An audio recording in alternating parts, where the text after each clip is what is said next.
Just one question. Mr. Speaker, can the CS tell us after the KPSEA exams what is the population of grade 9 and the number of teachers that is needed, plus the subject that every teacher shall be teaching, in mind that he has said in his answer that the government is employing 20,000 interns? How long should those interns be in internship before they are confirmed to permanent and pensionable and the remuneration status? I thank you, Mr. Speaker. Senator Essie. Thank you, Mr. Speaker. While I appreciate the government initiative to extend an offer of employment to the JSS interns, I also feel it's unfair for TSC to still subject these interns for a 6-month probation period after they have had an encounter with them for more than 2 years, actually. I feel that the probation policy by TSC should work for people who are encountering TSC for the first time, not interns who've served for more than 2 years. Thank you. Senator Gloria Oroba.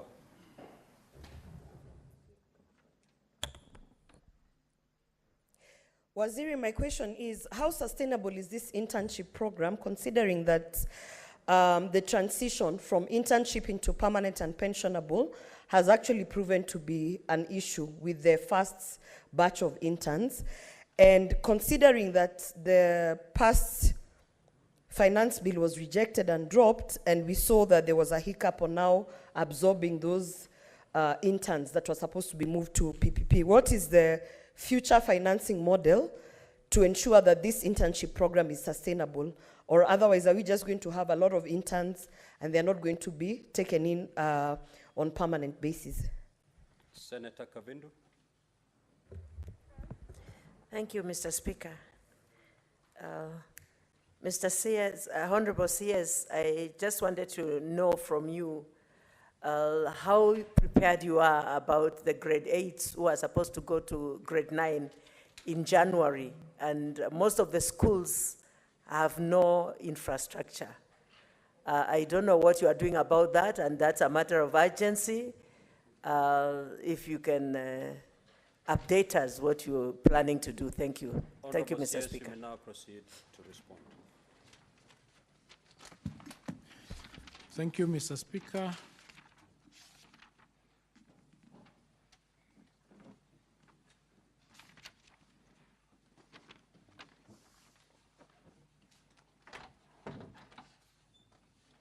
Now, the question of the teachers being able to only teach 2 subjects, that's why I have indicated that more teachers are being retooled to ensure that they teach more than 1 subject or more than 2 subjects. However, the focus again on the 20,000 teachers that are going to be recruited as interns will be towards the science-based subjects so that we can further control or further limit or further cover that gap. So there is something that is being done to ensure that we reduce the gap as much as possible through retooling, through retraining, through the extra recruitment that is taking place.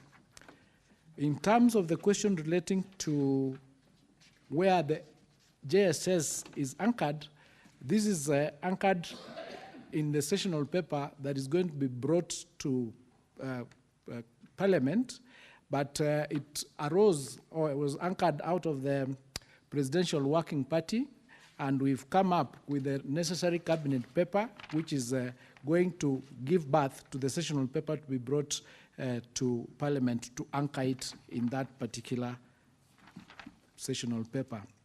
In terms of the remuneration of the interns, to increase it from the 16 or 17,000 that they were getting, the figure that the interns get is anchored in the general government internship policy.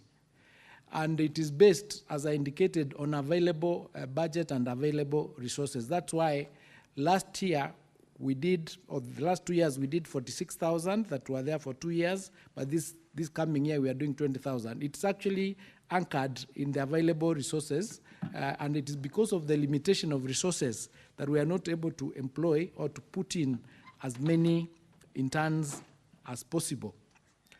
With respect to the question of the length of stay, it is length of stay from the time the teacher has finished training and has been registered as a TSC member. So the earlier the longer you've stayed, you take priority in getting the job. It is no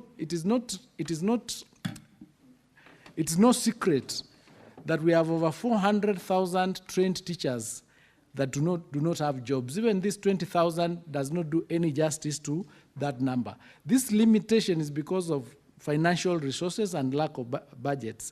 The strategy that we have currently is we are trying to see whether we can have these teachers also go to teach in other countries, for example, so that, because we have teachers who've been out here for 10 years, and that's really, really unfair. So we are trying to find out whether we can come up with strategies, and one of which is we are trying to ensure that Kenya is listed as a native English-speaking country, because that is a basis of sending teachers outside the country to work. Once we make that proposal and is accredited, then we'll be able to reduce the number of the teachers that we have who are jobless out here. The question relating to the graduate teachers serving under P1 heads of schools, that is an administrative and a leadership issue. Somebody could be a P1 head teacher who has been there for a long time and has experience, and the graduate is a completely fresh graduate. There shouldn't be any problem serving under that particular P1 leader, because there are policies and regulations under which each and everyone does their job. So all that people have to adhere to is what is provided for in the policies and guidelines. The question of whether the interns will be, how long they will take to be confirmed vis-a-vis what we saw from the 46,000 that we were dealing with currently. Again, this is dependent on availability of resources. That was the reason why it delayed, but once the resources were availed and budget was availed, it just follows that they are going to be confirmed. The grade 9 currently that we are expecting are going to be 1 million students. The 6-month probation period, yes, that is a good proposal. I think we'll pass it over to TSC to see how they can maybe amend that policy to ensure that those that have already served for over 24 months, there is no need to put them on a probation of another 6 months. It should not be applied holistically. The sustainability of the program of interns is dependent, again, on availability of resources, and we will have to continue looking for these budgets to ensure that the teachers that we've trained that are out here are able to be absorbed into the service. The question relating to preparedness of grade 9, I'm coming to that, but there was a question by Honorable Abbas. I didn't quite understand it. The number of trained teachers that have been sent to Wajir, we have given that list on soft, and you'll be able to see the number that have actually been sent there. It is in that list that we've given on soft, and there's another list that indicates how many students, how many teachers we have in each county. I think it's an annex number 2 or something like that. The question of how prepared we are, an assessment was done for this 1 million grade 9 students, and we came up, the ministry came up with a requirement of 16,000 classrooms. The World Bank gave 12 billion shillings, and the ministry is doing 11,000 classrooms. Out of the 11,000 classrooms that are going to be, they have been done in 2 tranches. Phase 1 was 3,500 and it's been completed. We are now in phase 2 dealing with 7,500. There is also a co-funding with the CDF where the ministry gave, I think, 3.4 billion and CDF 3.4 billion, making 7 billion. That is also going to do 6,000 classrooms, making a total of the 16,000 that are required. So we are in the process. We have done 3,500, 7,500, and the other 6,000 are in various stages of completion. We've calculated that we are going to have all these classrooms completed by the 15th of December. And the reason is this. What happened is when these resources came, they were devolved to each school.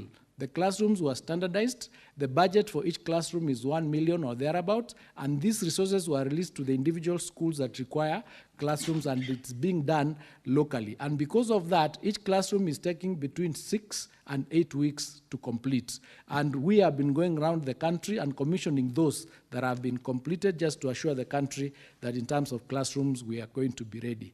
In terms of the textbooks that are required, the 1-to-1 ratio, we have already started transporting the materials to schools, and we've indicated that once KEPSEA is done, we've asked the head teachers to remain in school as they receive these textbooks that we also intend to complete by the 15th of December. So to ensure that the grade 9s who come to school in January, each has a textbook for each subject. They are all ready for all the nine subjects. In terms of teachers, I have already indicated what we are doing to cover those areas. So those are the infrastructure, and that is what we are doing to ensure that we are ready next year. But we are saying that as a country, we need all of us to work together, and that's why we are working with members of parliament to ensure that we are doing these classrooms together so that where there are challenges, we face them and deal with them so that in January, we do not have a crisis. I submit. Honorable Senator